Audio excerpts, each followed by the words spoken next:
Assalamualaikum warahmatullahi wabarakatuh. Perkenalkan, nama saya Windasari, kelas pengauditan 4E dengan NIM 2018-12077.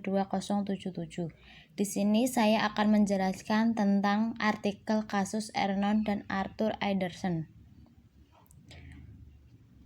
Enron Corporation didirikan pada tahun 1985. Enron Corporation adalah sebuah perusahaan energi Amerika yang berbasis di Houston, Texas, Amerika Serikat. Enron merupakan merger antara perusahaan Houston Natural Gas dan Internor sebagai perusahaan pipa di Nebraska. Pada saat itu, Enron dipimpin oleh Kenneth Lay sebagai CEO. Sedangkan Arthur Andersen adalah sebuah perusahaan induk yang berkantor pusat di Chicago, Amerika Serikat. Sebelumnya merupakan salah satu dari 5 biro akuntansi terbesar di dunia. Perusahaan ini menyediakan jasa audit, pajak, dan konsultasi ke sejumlah perusahaan besar. Kronologi kasus Enron terjadi pada tahun 1997 ketika Enron membeli perusahaan pembangkit listrik Portland General Electric Corp senilai $2 miliar. Sebelum tahun 1907 berakhir, manajemen mengubah perusahaan tersebut menjadi Enron Capital and Trade Resources yang menjadi perusahaan Amerika terbesar yang menjual belikan gas alam serta listrik. Selama proses merger antara Houston Natural Gas dan Enron Corporation mempunyai hutang yang cukup besar.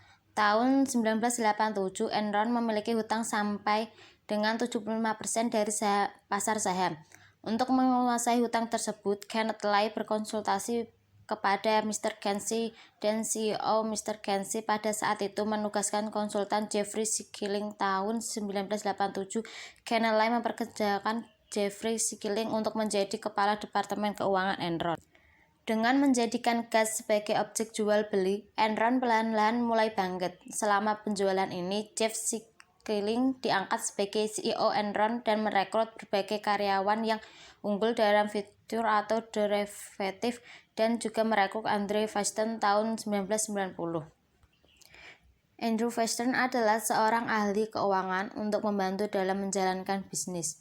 Mereka meminta izin pada Komisi Sekuritas dan Perdagangan Amerika Serikat untuk menggunakan metode nilai pasar atas kontrak, sehingga yang dilaporkan adalah aset berdasarkan nilai pasar.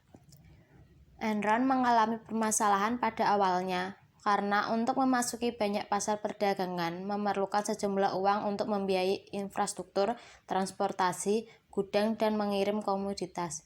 Namun, jika Enron mengambil sejumlah hutang yang besar, kemungkinan akan membuat pembeli atau penjual menjadi ragu untuk bekerja sama. Tingginya hutang juga dapat mengakibatkan penurunan investasi dan memicu bank menarik dananya. Untuk mengatasi permasalahannya, Enron mencoba mencari dana pinjaman tanpa melaporkannya dalam laporan keuangan. Pada tahun 1999, Enron mendirikan 3 SPE yaitu Genco Investment LP, LGM Kenman LP, dan LGM Chucom Investment. Tahun 2000, Enron mengumumkan bahwa perusahaannya berhasil memperoleh pendapatan bersih setelah pajak sebesar $1,01 miliar. Selanjutnya, Enron menempatkan saham sebesar $62 juta ke dalam 3 SPE tersebut.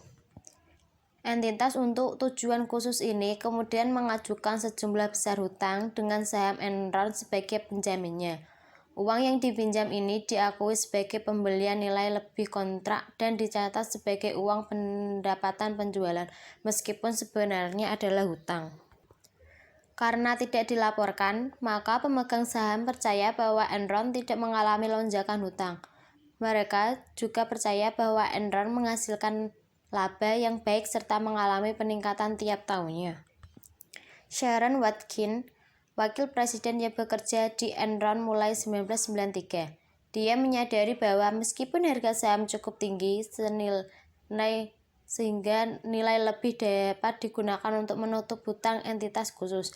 Namun, ia tahu bahwa ketika harga saham turun, akan memicu tidak solvabilnya entitas dan mengembalikan hutang pada laporan keuangan Enron.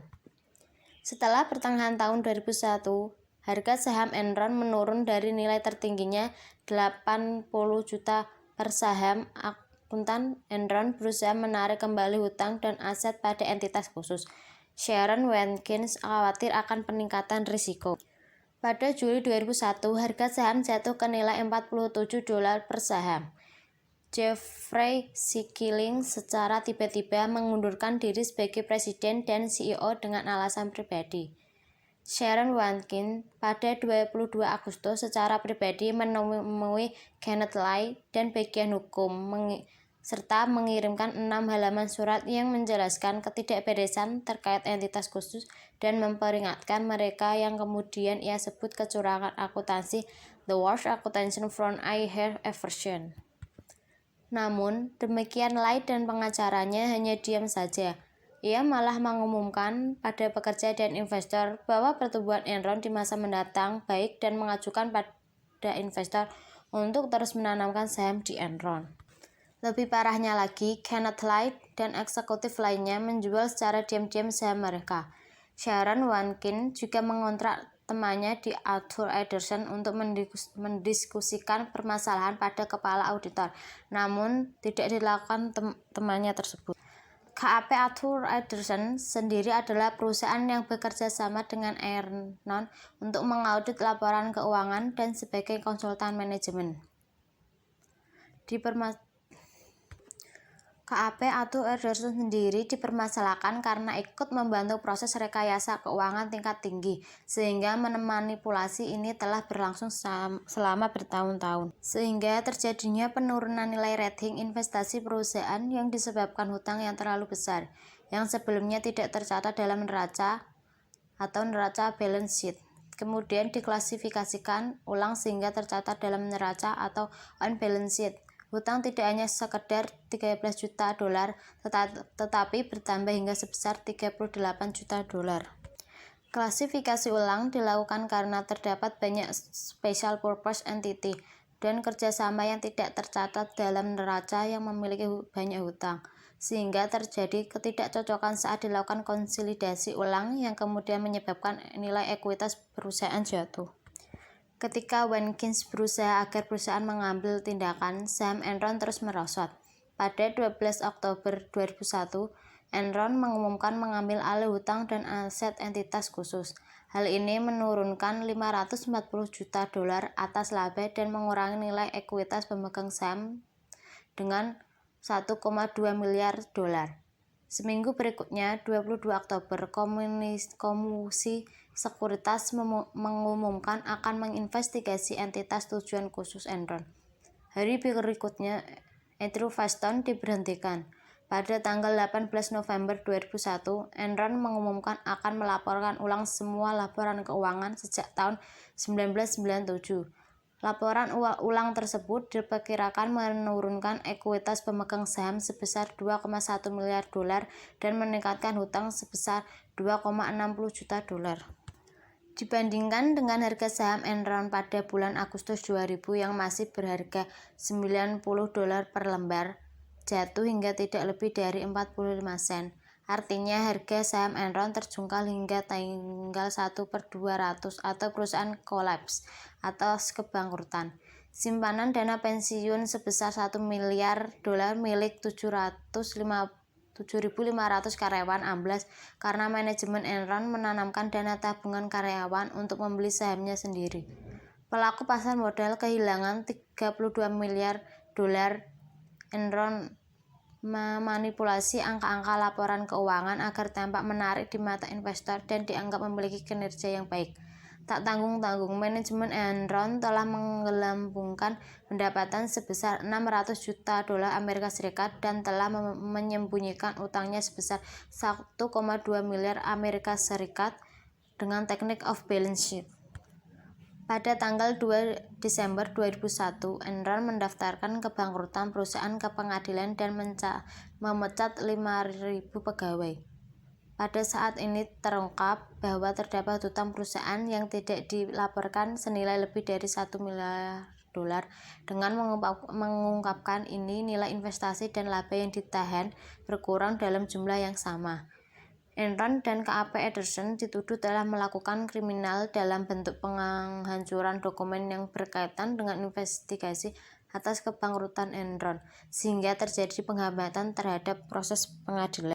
Kasus Setelah kasus Enron terkuak oleh publik, hal ini menyebabkan dicabutnya izin KAP Arthur Andersen oleh otoritas keuangan Amerika Serikat. Dan tidak lama setelah kasus ini, terjadi juga kasus serupa seperti Tico, Global Crossing, WorldCom, Sherlock, dan lain-lain. Semua kejadian tersebut mencemarkan nama baik profesi akuntan publik yang seharusnya independen. Atas dasar tersebut, Parlemen Amerika Serikat pada tanggal 23 Januari 2001 mengeluarkan ketentuan di bidang jasa akuntan publik yang terkenal sebagai Sarbanes-Oxley Act. Sekian